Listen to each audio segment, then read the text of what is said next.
পলিটেকনিকে ভর্তি হতে চাচ্ছেন কিন্তু কনফিউজড কোন সাবজেক্ট নিয়ে পড়াশোনা করবেন? পলিটেকনিকে কোন সাবজেক্টগুলো আসলে পড়ার জন্য সবচেয়ে ভালো? কোন সাবজেক্টে পড়লে সরকারি চাকরি সহজেই হয়ে যায়, বেসরকারি চাকরির সম্ভাবনা রয়েছে এবং বিদেশে পড়াশোনারও সুযোগ রয়েছে। আজকে এই ভিডিওটি আলোচনা করব পলিটেকনিক কোন সাবজেক্ট পড়লে কেমন, কোন সাবজেক্ট পড়লে কি ধরনের ক্যারিয়ার রয়েছে এবং কর্মজীবনে কেমন সফলতা করতে পারবেন, বর্তমান চাকরির বাজার কেমন এই নিয়ে বিস্তারিত যাতে পলিটেকনিক ভর্তি হওয়ার ক্ষেত্রে কোন সাবজেক্টে তুমি পড়বে সেটা সিদ্ধান্ত নিতে পারো। আমার নাম Nahid Sarwar Ratul. Welcome to my channel. আর যারা এই বছর এসএসসি পরীক্ষা দিয়েছো, পলিটেকনিকে ভর্তি হতে চাচ্ছ, পলিটেকনিক কিন্তু এবার অ্যাডমিশন পরীক্ষা হবে। আর পলিটেকনিক অ্যাডমিশন নিয়মিত আপডেট পাওয়ার জন্য আমাদের একটা ফেসবুক গ্রুপ রয়েছে। ভিডিও ডেসক্রিপশনে তোমরা লিংক পেয়ে যাবে। এই গ্রুপটাতে জয়েন দিয়ে ফেলবে, তাহলে পলিটেকনিক রিলেটেড নিয়মিত আপডেট তোমরা এই গ্রুপটাতে পেয়ে যাবে। এছাড়াও মেধাগড়.com খুব শীঘ্রই পলিটেকনিক অ্যাডমিশন নিয়ে একটি কোর্স শুরু করতে যাচ্ছে। মেধাগড়ের ফেসবুক পেজটি ফলো দিয়ে রাখো তোমরা, তাহলে এইখানে তোমরা অ্যাডমিশন রিলেটেড নিয়মিত আপডেট পেয়ে যাবে। তো চলো আজকে ভিডিও শুরু করা যাক। পলিটেকনিকে কোন সাবজেক্টটা সবচেয়ে বেস্ট? তো পলিটেকনিকে যে ডিপার্টমেন্টগুলো রয়েছে, এই ডিপার্টমেন্টে বিভিন্ন টেকনোলজি রয়েছে। এগুলোকে সাবজেক্ট মূলত টেকনোলজি বলা হয়। যেমন ইলেকট্রিক্যাল টেকনোলজি, সিভিল, মেকানিক্যাল। তো কোন সাবজেক্টটা ভালো বা কোন সাবজেক্টে পড়া উচিত এর আগে তোমাকে বুঝতে হবে একটা সাবজেক্ট ভালো খারাপ তা আসলে কিসের উপর ডিপেন্ড করে? এটা ডিপেন্ড করে মার্কেটের ডিমান্ডের উপরে। বর্তমানে আমাদের দেশের প্রেক্ষাপটে এবং সারা ওয়ার্ল্ডে কোন সাবজেক্টগুলো সবচেয়ে ডিমান্ড রয়েছে? কিসের ডিমান্ড? Job demand. কারণ আমরা যখন পড়াশোনা করি, আমাদের পড়াশোনার উদ্দেশ্য থাকে যে এই পড়াশোনা করে মার্কেটে আমি ভালো জব পাবো কিনা, অথবা এই সাবজেক্টে পড়াশোনা করে আমি নিজে কোনো বিজনেস দাঁড় করাতে পারবো কিনা, অথবা এই বিষয়ে আমি উদ্যোক্তা হওয়ার সুযোগ কেমন রয়েছে। তো যখনই যেই সাবজেক্টটার ডিমান্ড বেশি থাকে, তখনই কিন্তু ওই সাবজেক্টের জবও বেশি থাকে। এবং যখনই সাবজেক্টের ডিমান্ড কমে যায়, তখন কিন্তু চাকরিও কমে যায়। আরেকটা সমস্যা হলো, যখন কোনো সাবজেক্টের ডিমান্ড বেড়ে যায়, তখন কিন্তু ওই সাবজেক্টে অনেক স্টুডেন্ট ভর্তি হয়। তখন কি হয়? ডিমান্ড যখন বেড়ে যায়, তখন তখন ওই সাবজেক্টের কিন্তু প্রচুর স্টুডেন্টও বেড়ে যায়। তখন কিন্তু চাকরির সংখ্যাও কমে যায়। এই জিনিসটাও তোমাকে বুঝতে হবে। তো চলো শুরু করা যাক। তো ১ম সাবজেক্ট হলো ইলেকট্রিক্যাল। ইলেকট্রিক্যাল টেকনোলজি হলো সবচেয়ে বেস্ট সাবজেক্ট পলিটেকনিকে পড়ার জন্য। কেন? এইটা আমার মতামত। বাংলাদেশে যে পরিমাণ সরকারি চাকরির সুযোগ হয় প্রতি বছর, তার সবচেয়ে বেশি ইলেকট্রিক্যাল ডিপার্টমেন্টের হয়। বাংলাদেশে যত পাওয়ার স্টেশন, বিদ্যুৎ বিতরণ কোম্পানি, বাংলাদেশে যত ধরনের সরকারি কোম্পানি রয়েছে, এর মধ্যে সবচেয়ে বেশি সরকারি প্রতিষ্ঠান হচ্ছে ইলেকট্রিক্যাল রিলেটেড কোম্পানিগুলো। এবং এই জায়গায় প্রতি বছর ভালো একটা সার্কুলার হয়। পাশাপাশি বাংলাদেশ বর্তমান ইন্ডাস্ট্রিয়াল যুগ। বাংলাদেশে প্রচুর মিল ইন্ডাস্ট্রি রয়েছে এবং প্রতিটা ইন্ডাস্ট্রিতেই কিন্তু ইলেকট্রিক্যাল ইঞ্জিনিয়ার প্রয়োজন হয়। আর একটা ইন্ডাস্ট্রিতে একজন ইঞ্জিনিয়ার কাজ করে না। একটা ইন্ডাস্ট্রিতে ১০ জন, ১২ জন, ১৫ জন, ২০ জন, ৫০ জন, ১০০ জন ইঞ্জিনিয়ারও প্রয়োজন হয়। তো ইলেকট্রিক্যাল ইঞ্জিনিয়ার প্রত্যেকটা ফ্যাক্টরি, প্রত্যেকটা ইন্ডাস্ট্রি এবং বাংলাদেশের যত ধরনের প্রতিষ্ঠান আছে, সব জায়গায় কিন্তু ইলেকট্রিক্যাল ইঞ্জিনিয়ার প্রয়োজন হয়। কারণ পাওয়ার ম্যানেজমেন্ট, পাওয়ার ডিস্ট্রিবিউশন, পাওয়ার রিলেটেড অনেক কাজই করতে হয়। তো বাংলাদেশে প্রচুর ইলেকট্রিক্যাল কোম্পানি রয়েছে, বিদেশি অনেক কোম্পানি রয়েছে। তো এই সাবজেক্টটার ডিমান্ড ভালো রয়েছে চাকরি ক্ষেত্রে। তো এইজন্য এই সাবজেক্টটা বেস্ট বর্তমানে পলিটেকনিক পড়ার জন্য। ২ নাম্বার হলো সিভিল ইঞ্জিনিয়ারিং বা সিভিল টেকনোলজি। তো এই সাবজেক্টটা ২ নম্বর পজিশনে রয়েছে। বাংলাদেশের সরকারি চাকরির ক্ষেত্রে ইলেকট্রিক্যালের পরে সিভিলের অবস্থান। সিভিলেরও প্রচুর সরকারি প্রতিষ্ঠান রয়েছে এবং এখান থেকে পাশ করে তুমি খুব তাড়াতাড়ি সরকারি চাকরিতে ঢুকতে পারবে। এবং প্রতি বছর প্রচুর পরিমাণে নিয়োগ হয়। এবং সিভিলেরও কিন্তু প্রাইভেট জব অপরচুনিটি রয়েছে। ভালোই জব অপরচুনিটি রয়েছে। বাংলাদেশে প্রচুর মিল কলকারখানা হচ্ছে। প্রতিটা ফ্যাক্টরি, কলকারখানার জন্য কিন্তু একজন হলেও সিভিল ইঞ্জিনিয়ার প্রয়োজন হয়। এছাড়াও বাংলাদেশে প্রচুর মানুষ তাদের পার্সোনাল ঘরবাড়ি করার জন্য কিন্তু সিভিল ইঞ্জিনিয়ারদেরকে হায়ার করে। তাদেরকে দিয়ে ডিজাইন করায়। তারা নিজেরাই বিভিন্ন কনস্ট্রাকশন ফার্ম দিচ্ছে।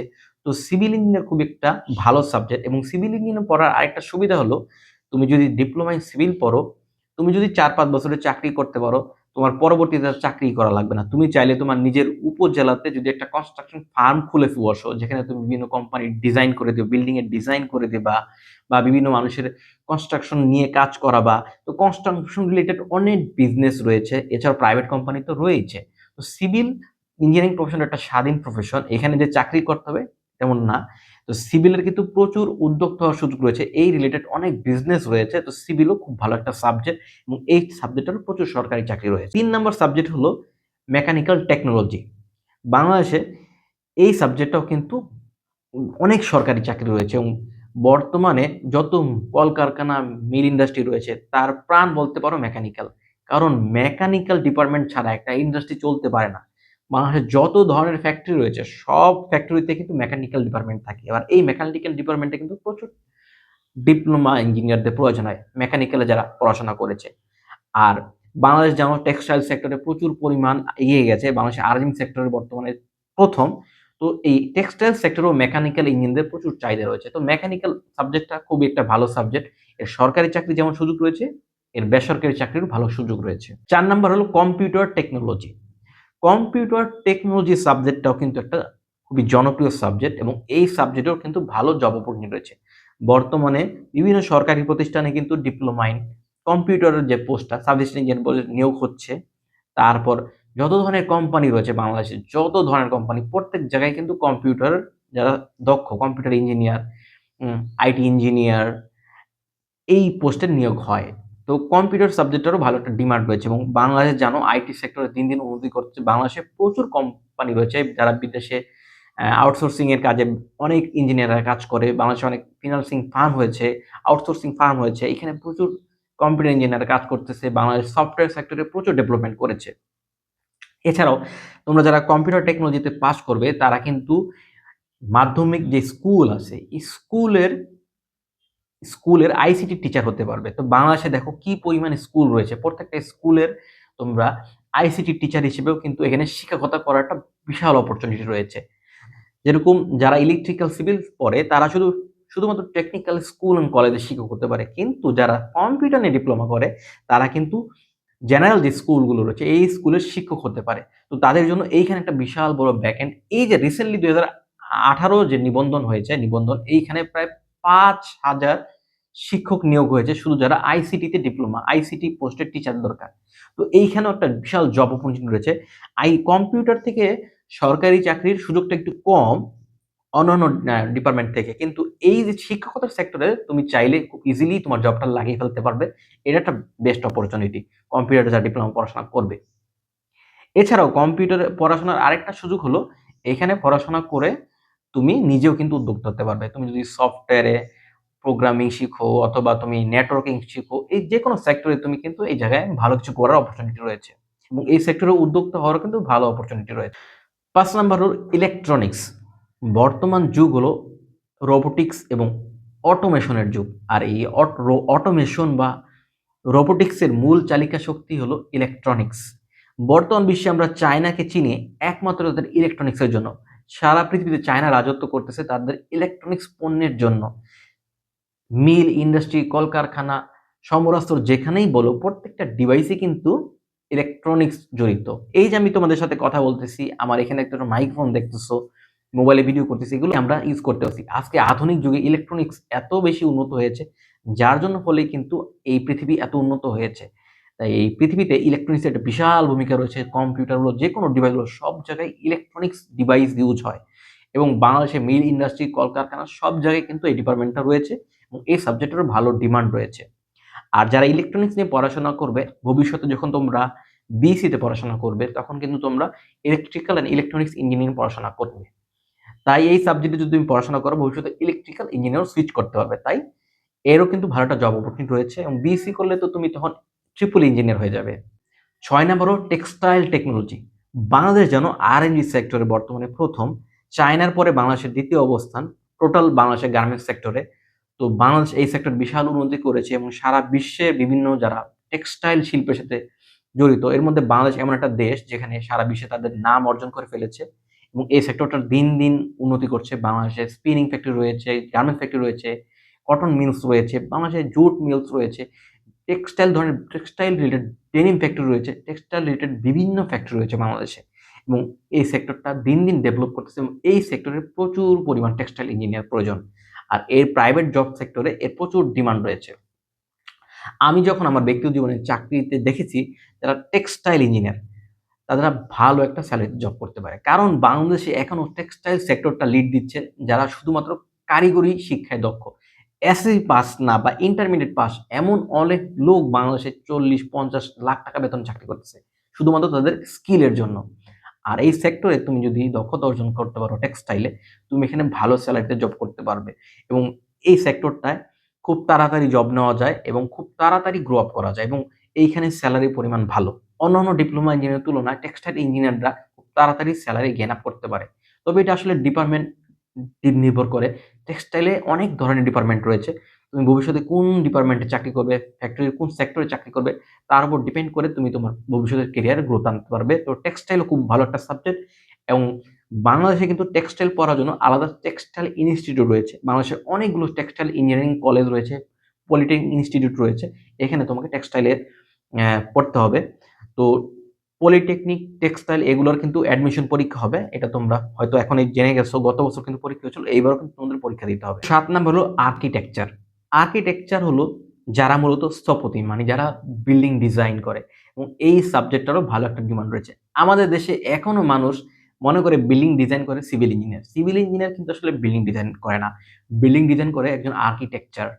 আর বাংলাদেশের প্রতিটা জেলায় মানুষ ঘর-বাড়ি, কলকারখানা, ফ্যাক্টরি এই ডিজাইন করার জন্য আর্কিটেকচার। বাংলাদেশে কিন্তু এখনো পর্যাপ্ত আর্কিটেকচার নেই।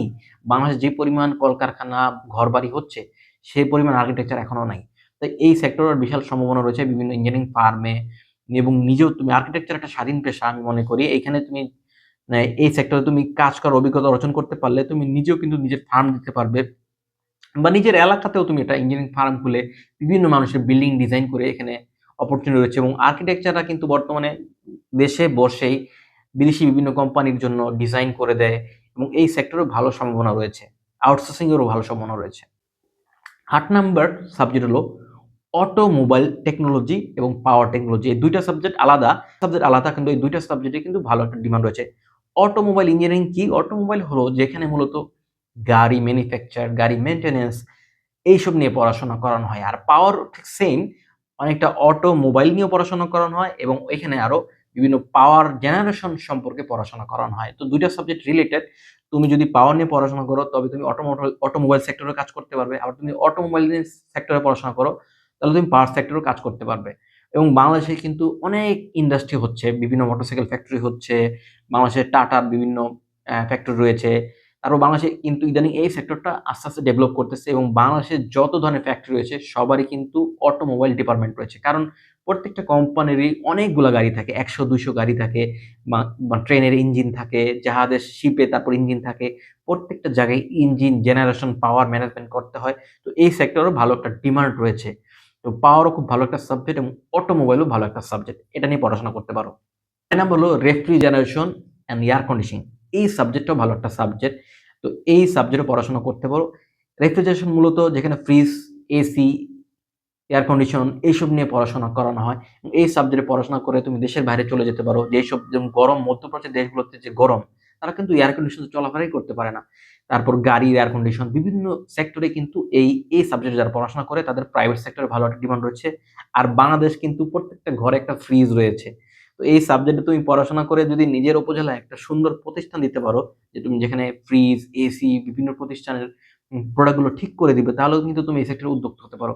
বাংলাদেশে এখনো এই সেক্টরে যারা নন মেট্রিক বা জাস্ট একটা ট্রেনিং নিয়ে এসি ফ্রিজ ঠিক করতেছে তারাই কিন্তু এই সেক্টরটা লিড দিচ্ছে। তুমি কিন্তু ডিপ্লোমা ইন টেকনোলজি এই সেক্টরে পড়াশোনা করে তোমার নিজের উপজেলা, জেলাতে ভালো একটা প্রতিষ্ঠান গড়ে তুলতে পারো। ১০ নাম্বার সাবজেক্ট হলো এনভায়রনমেন্টাল টেকনোলজি। এই সাবজেক্টটা খুব গুরুত্বপূর্ণ একটা সাবজেক্ট। বর্তমান সময়ে প্রত্যেকটা ফ্যাক্টরি, কর্মস্থল আমাদেরকে দূষণমুক্ত রাখতে হয়। আর এই টেকনোলজি যারা তাদের মূল কাজ হলো পরিবেশ দূষণ থেকে কিভাবে আমাদের রক্ষা করা যায়। ইন্ডাস্ট্রিতে ইটিভি প্লান্ট, বিভিন্ন ধরনের ওয়াটার ট্রিটমেন্ট প্লান্ট রয়েছে। এইখানে কিভাবে পানি কিভাবে দূষণ পানির দূষণ কিভাবে দূর করা যায়, পরিবেশ দূষণ থেকে কিভাবে রক্ষা করা যায়, ফ্যাক্টরির পরিবেশ কিভাবে আরো সুন্দর করা যায়। সো এই পেশাটারও একটা ভালো ডিমান্ড রয়েছে। এই সেক্টরে কিন্তু বিএসসি বর্তমানে সুযোগ রয়েছে। তুমি এই সাবজেক্ট নিয়ে পড়াশোনা করতে পারো। প্রাইভেট সেক্টরে এই সাবজেক্টটার দিন, দিন ডিমান্ড বাড়তেছে। এই সাবজেক্টে পড়াশোনা করতে পারো। এখন সবচেয়ে ইম্পোর্টেন্ট যে কথাটা আমি তোমাদেরকে ১ম এই বলেছিলাম সেটা হলো যে ডিমান্ড এবং সাপ্লাই।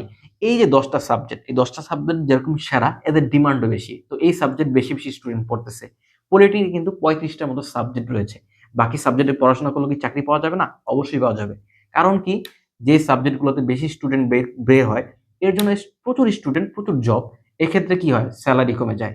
আর যেই সাবজেক্টগুলোর আসলে ডিমান্ড বেশি কিন্তু স্টুডেন্ট বের হচ্ছে কম। কারণ সব পলিটেকনিকে বাকি সাবজেক্টগুলো নেই। দেখা যাচ্ছে যেরকম আমি একটা উদাহরণ দেই তোমাকে। ঢাকায় কিন্তু তোমার গ্রাফিক্স এবং গ্লাস সিরামিক্স ইনস্টিটিউট রয়েছে। এই সাবজেক্টগুলোতে গ্রাফিক্স নিয়ে যারা ডিপ্লোমা করে, বাংলাদেশে খুব কম সংখ্যক ডিপ্লোমা ইঞ্জিনিয়ার রয়েছে এই সাবজেক্টে পড়াশোনা করে। তো এই সাবজেক্টে যারা পড়াশোনা করে তাদের কিন্তু খুব তাড়াতাড়ি জব হয়ে যায় এবং তারা খুব ভালো স্যালারিতে জব করতে পারে।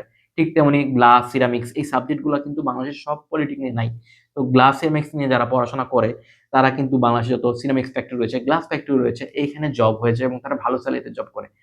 তো পলিটেকনিকে যেই সাবজেক্টগুলো সবচেয়ে ডিমান্ডেবল, এই সাবজেক্টে পড়াশোনা তুমি করলে যেরকম তোমাকে অনেক বেশি প্রতিযোগিতা করতে হবে, ঠিক তেমনি যেই সাবজেক্টগুলো আসলে আমি বললাম না, আরো 35টা সাবজেক্টের মধ্যে আরো অনেক সাবজেক্ট রয়েছে।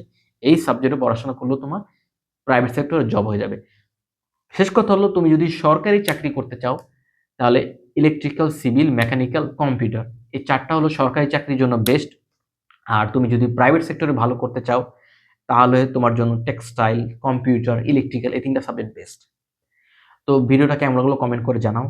আর মেধাগড়.com খুব শীঘ্রই কিন্তু পলিটেকনিক অ্যাডমিশন নিয়ে একটি কোর্স শুরু করতে যাচ্ছে। তোমরা এই ফেসবুক পেজটাতে ফলো দিয়ে রাখবা মেধাগড়ের, এবং নিয়মিত আপডেট রাখার জন্য। আর চ্যানেলটা সাবস্ক্রাইব করে রাখবা। আর যে কোনো প্রশ্ন থাকলে আমাকে কমেন্ট করে জানাবা। ভালো থাকবে। পরবর্তী ভিডিও দেখা হচ্ছে। আসসালামু আলাইকুম।